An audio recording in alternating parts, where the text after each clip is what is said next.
You have one rule: never write anything down.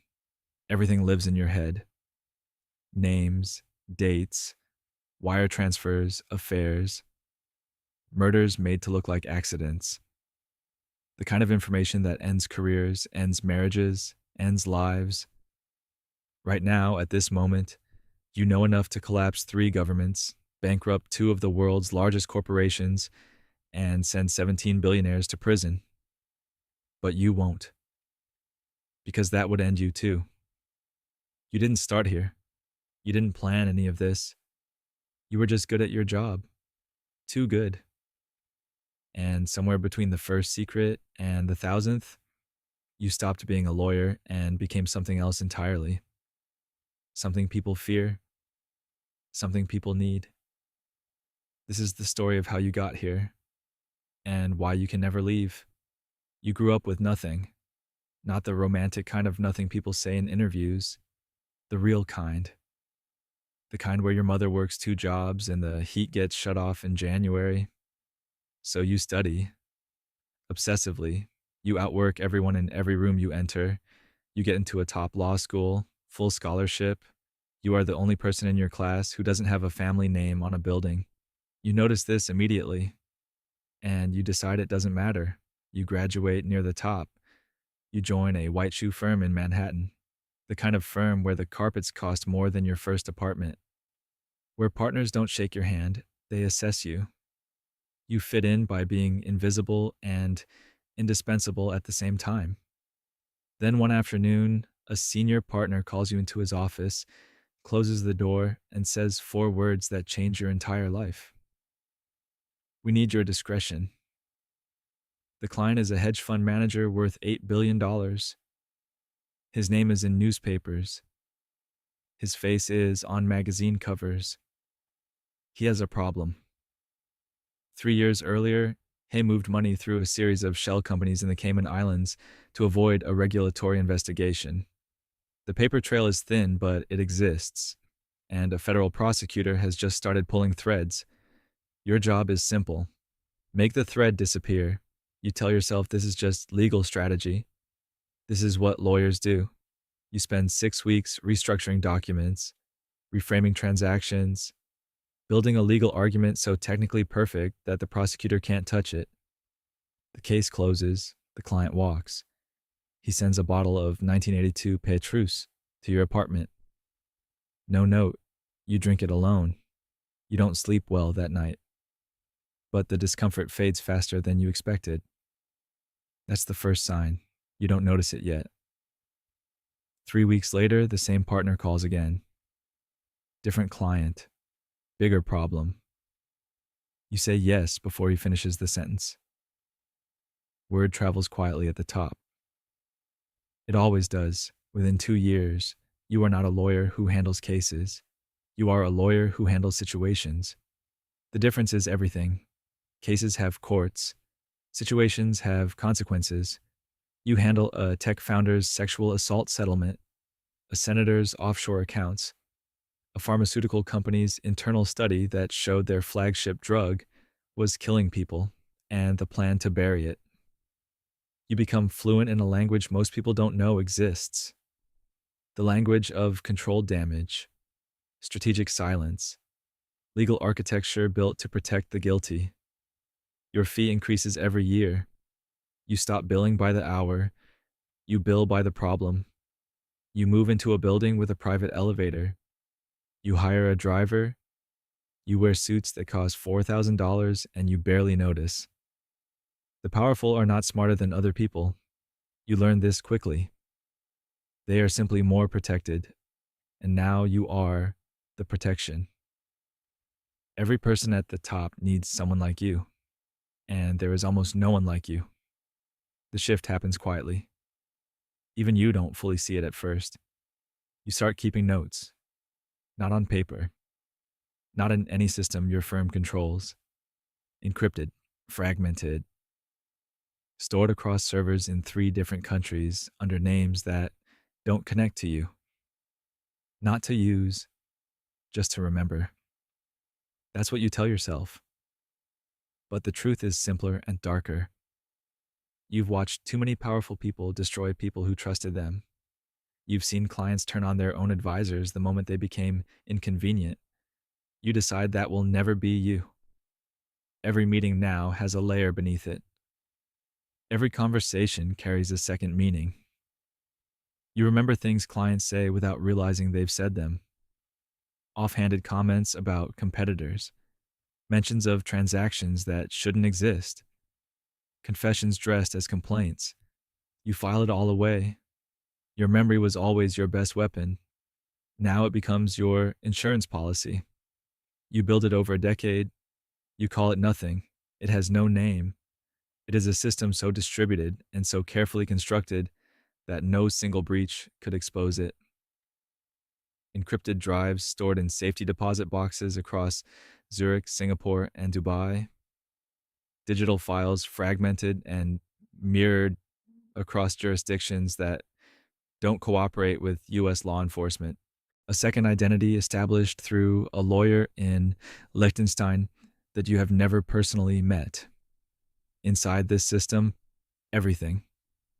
Financial records that contradict official filings, private communications that would end political careers, medical records, surveillance footage you were given in confidence and never deleted, voice recordings, settlement agreements with sealed terms, emails that were supposed to disappear.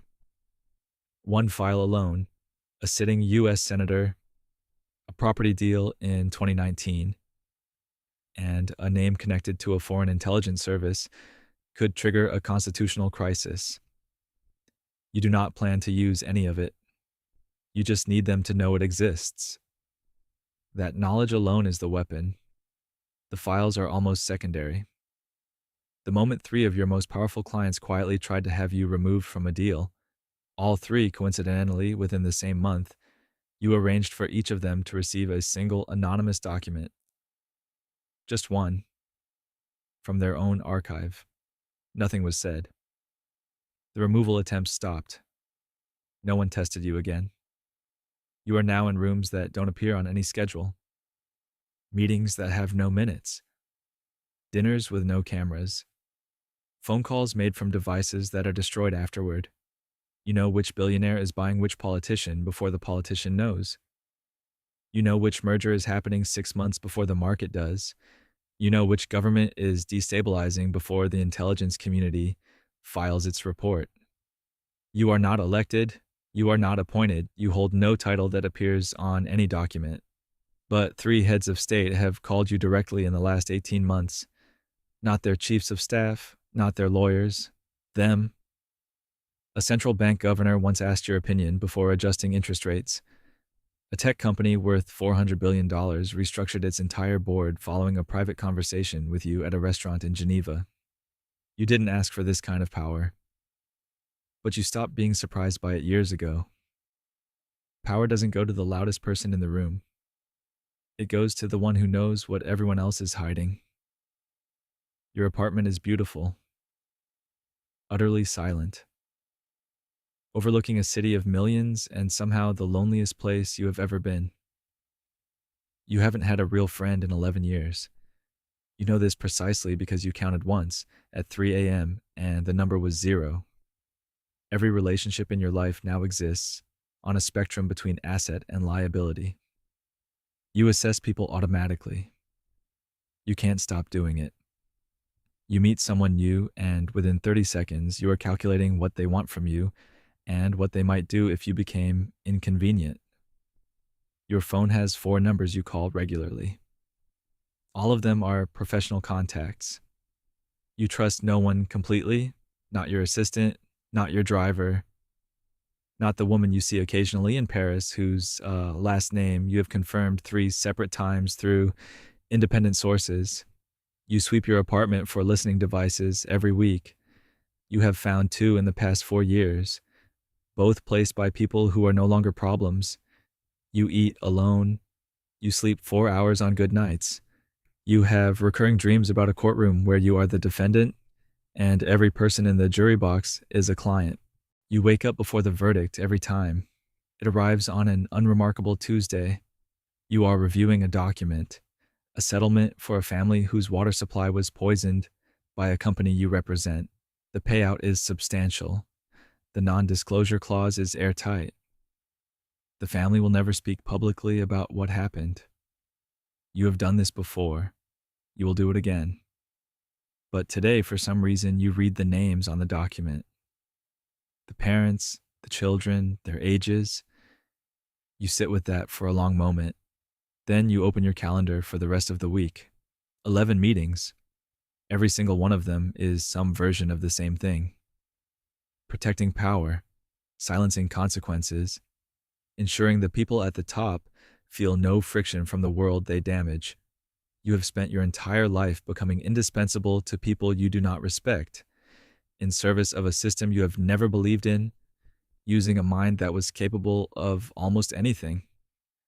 And the only thing you built with it was a vault of secrets and a life no one can touch and no one can reach.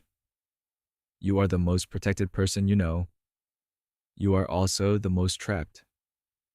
There is a folder, separate from the others. You started it years ago and have added to it slowly, almost without meaning to. Inside it is everything, not fragments, not leverage, everything. The whole architecture, documented, sourced, and organized so clearly that a single journalist, a single prosecutor, a single congressional investigator could follow it without missing a turn. It is the most dangerous document in existence. You have a decision, not a new one. You've been making it and unmaking it for 3 years. You could release it, all of it. Watch the dominoes fall in real time. Billionaires arrested, governments restructured, systems that have operated in darkness for decades suddenly violently exposed. It would mean the end of everything you've built. It would also mean the end of you. Or you close the folder again. Go back to the work. Accept that this is the life you built, and the price of walking away is higher than you're willing to pay. You close your laptop. You stand at the window. Somewhere in this city, one of your clients is about to do something catastrophic. You already know. You've known for 2 weeks. Your phone rings. You look at the name on the screen. You answer it